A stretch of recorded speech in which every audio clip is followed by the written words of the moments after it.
Continuamos hoy con la explicación y con esta enseñanza maravillosa de la roca. ¿Qué es la roca? En la semana esta que ha pasado hemos estado hablando al respecto de quién es. Ya sabemos que es Cristo. El por qué, pues lo comenzamos a mirar en el video anterior. Hoy vamos a continuar explicando detalles acerca del significado de la roca y qué significa ser el Hijo de Dios y qué significa ser el Mesías.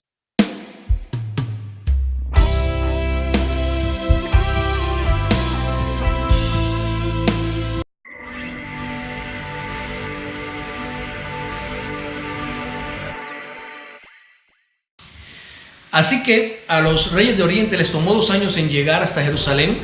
Ellos vieron durante 2 años el brillo, el resplandor de esta estrella que en el hemisferio norte anunciaba a toda la humanidad de que el Rey de Reyes había nacido, de que el Mesías estaba en esta tierra. Y precisamente ellos llegan a presentar sus respetos al rey de Israel, de Jerusalén en ese momento, Herodes.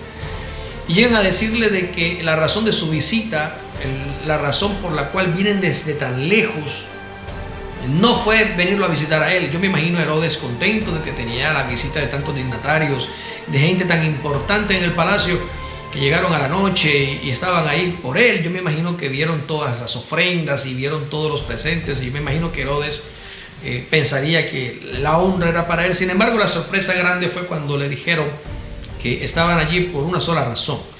Y la razón por la que estaban allí era porque habían visto en el firmamento la estrella que cumplía la profecía y la que les estaba diciendo que en la tierra acababa de nacer el Rey de Reyes y Señor de Señores. Ellos vinieron a postrarse ante ese rey. Sabían que no era Herodes, y ojo a esto, también sabían que no era ni siquiera el emperador de Roma. Sabían que el Rey de Reyes había nacido, que estaba en Jerusalén, y venían a adorarlo, venían a reverenciarlo, a presentarle sus honores, a rendirle reverencia, a traerle ofrendas especiales. Esto pasó 2 años después del nacimiento. Cuando Herodes escuchó que había un rey superior a él y superior incluso al mismo emperador, un rey que lo tenía viviendo literalmente en su propio techo, bajo su propio techo, estaba viviendo allí y él no sabía. Cuando se dio cuenta la magnitud de poder y gloria que este niño tenía en el silencio, tan así que fue capaz de mover reyes sabios del oriente para venirlo a ver, que les valió 2 años de camino para poder llegar. Herodes se dio cuenta de que ese Mesías que había nacido no era cualquiera, y se dio cuenta del poder y de la autoridad que tenía para hacer mover no solo a los hombres, sino a reyes, y no solo a reyes, sino al mismo firmamento, al mismo universo. Lo hizo hablar diciendo que él estaba allí.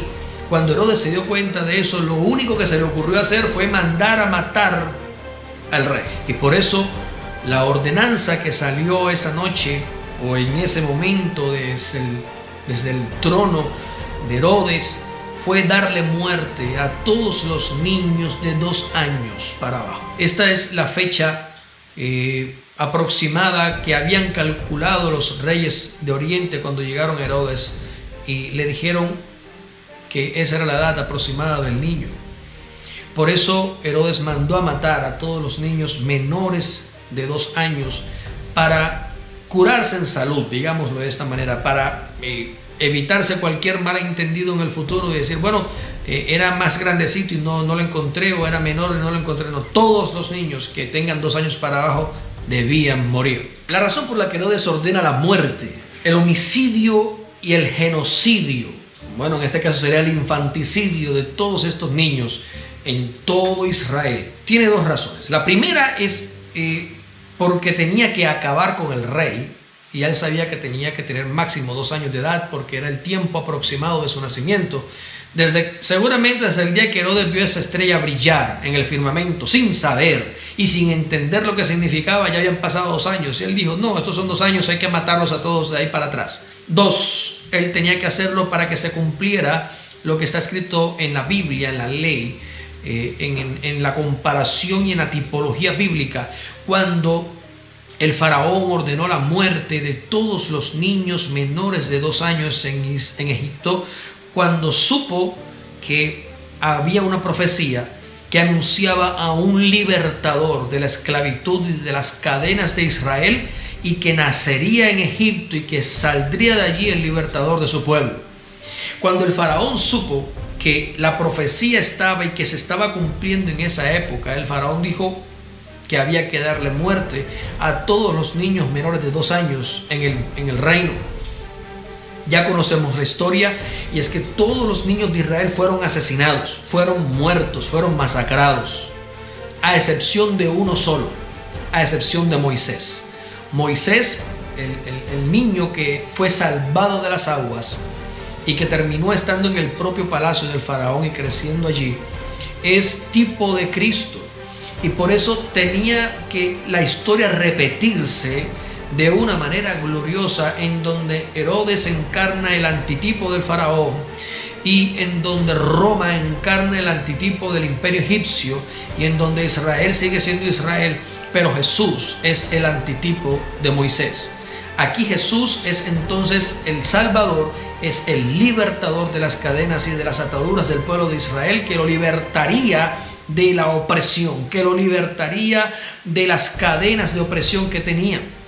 Y entonces, de manera gloriosa y poderosa, debía cumplirse también esa escena, el escenario en donde el rey o el faraón se enterara del nacimiento de un Salvador, de un Redentor, y su inmediata respuesta, que fue la orden de la aniquilación de todos los niños de 2 años para abajo. Como muchos ya conocerán la historia, Herodes da la orden, pero antes de que el decreto fuera emitido, de que el edicto saliera del trono, el ángel visitó a José en sueños.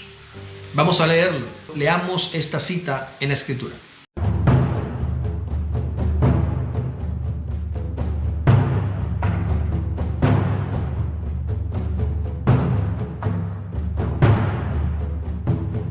Así vemos cómo José recibe en medio de una revelación en la noche la palabra, la ordenanza de Dios de que tomara el niño, ya tenía 2 años aproximadamente, tomara el niño, tomara a la mamá y se marcharan y se escondieran en Egipto.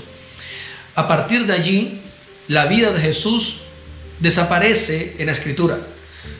No hay ningún comentario, no hay ninguna palabra, no hay ningún verso bíblico que hable durante todo el tiempo que Jesús estuvo en Egipto, desde los 2 años.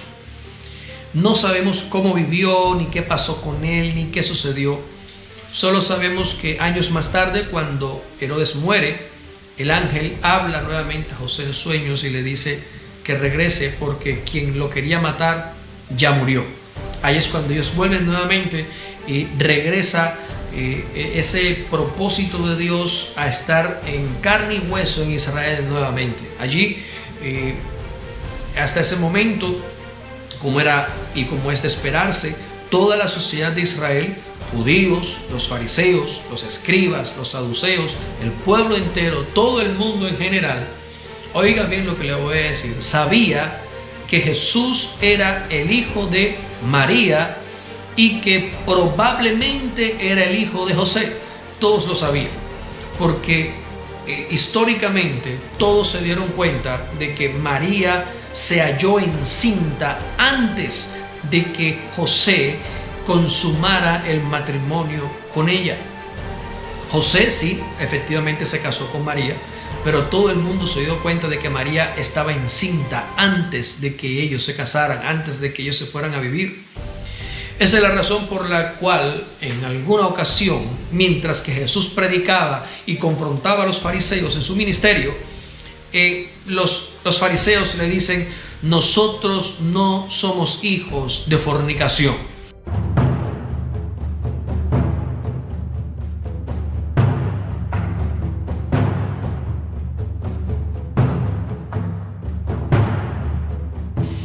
La razón por la que ellos les dicen o escriben estas frases, estas palabras, era para ofender, para insultar a Jesús y para recordarle lo que ellos sabían, y era de que Jesús había sido el fruto o el producto de la fornicación. Bien fuera que José había estado con María antes de casarse y lo hicieron en fornicación, o que María había tenido otro hombre aparte de José y esto también era fornicación. Sea cual sea, para los fariseos, para el pueblo de Israel en general, Jesús no era un hombre que había sido concebido dentro del matrimonio, sino que había sido concebido en fornicación antes del matrimonio. Jesús vivió durante toda su vida, durante sus 33 años en el ministerio, en su vida en esta tierra, vivió con el estigma de ser el hijo de pecado, de ser un hijo que había nacido bajo la maldición de la fornicación, y por eso muchos rechazaban su testimonio y muchos rechazaban su mensaje, porque no podían entender cómo un hijo de pecado podía llegar a ser o podía ser al mismo tiempo el hijo de Dios.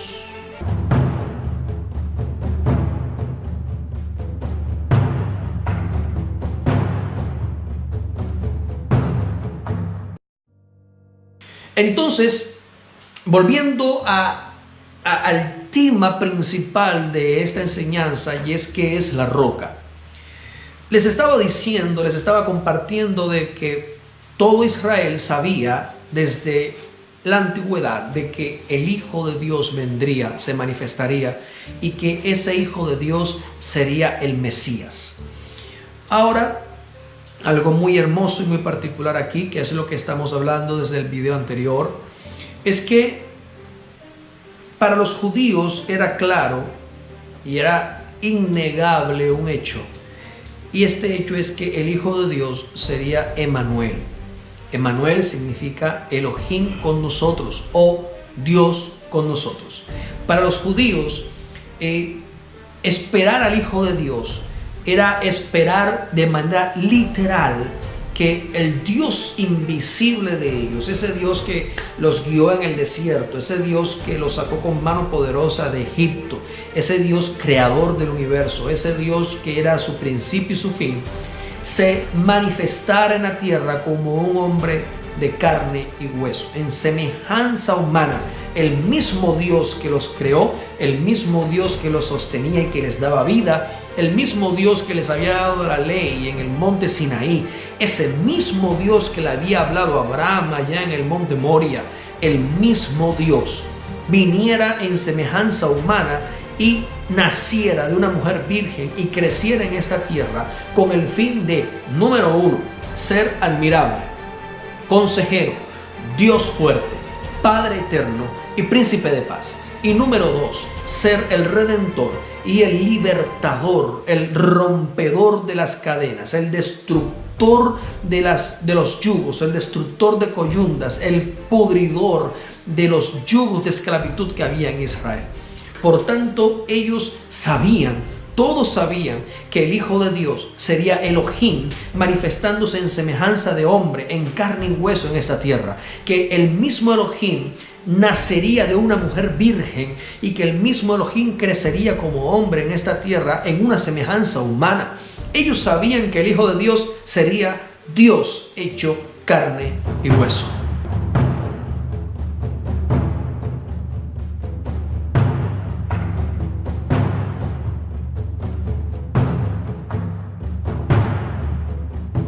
Saber esta revelación o esperar el cumplimiento de esta profecía obligaba, lógicamente, por lo que conllevaba el cumplimiento profético de alguien del mismo Dios que nacería en la tierra para destruir a los enemigos de Israel, para romper sus cadenas, su opresión y su yugo. Es insólito, inaudito, inesperado imaginar siquiera que Dios nacería en un pesebre, que Dios nacería o se haría manifiesto en la tierra en un lugar pobre. Es inaudito que este Mesías viniera de una manera humilde, de una manera en donde no tendría apellidos, en donde no tendría bolengos, en donde no tendría riquezas, en donde no tendría poder, no tendría autoridad en lo absoluto. Seguramente Israel esperaba que cuando el Hijo de Dios viniera a la tierra, naciera en un palacio, como es digno de Dios. Esperaba seguro que naciera en el lugar más espléndido de la tierra, con las riquezas y los bienes más exquisitos del planeta. Y por eso, cuando Elohim vino y se engendró en María para luego nacer, el Dios invisible se hace carne y vino en semejanza humana a la tierra, nace en un pesebre, nace con el estigma de ser hijo de fornicación, nace siendo el hijo de un carpintero o de un albañil. Esto lo aclararé en otro video más adelante cuando estemos hablando al detalle. En el video número 7 de esta serie estaré hablando acerca de esta particularidad. En el video número 7 de esta serie estaré hablando de esta particularidad, y digo que estaré porque todavía no se ha publicado, lo estoy dejando para el final para poderlo presentar con todo lujo de detalles. Pero sabiendo que era hijo de María, una chica virgen, humilde, sencilla de Israel, y sabiendo que su papá era albañil, constructor, no cabía en la cabeza de ninguna manera de que este muchacho, hijo de fornicación, pobre, que había nacido en un pesebre, que no tenía ni a dónde dormir, ni a dónde vivir, era imposible imaginarse, era imposible sospechar siquiera que una persona tan pobre, tan humilde, tan sencilla, fuera el creador del universo manifestándose como un ser humano. Es imposible imaginarse para cualquier judío, y aún para cualquiera de nosotros hoy, es imposible imaginarse que el Dios creador de todas las cosas visibles e invisibles, el sustentador de todo reino, gobierno, dominio y principado, Él, el Dios fuerte, el Padre eterno, el príncipe de paz, naciera de esa manera. Y efectivamente esto fue lo que le pasó a Israel. Ninguno pudo entender, sospechar, vislumbrar, ni siquiera por un poco de malicia, sospechar de que el Mesías estuviera en la tierra caminando y que el Rey de Reyes estuviera en la tierra predicando. Solo ese día, esa tarde maravillosa en Cesarea de Filipo, cuando Jesús hace la pregunta abiertamente a sus discípulos y les dice: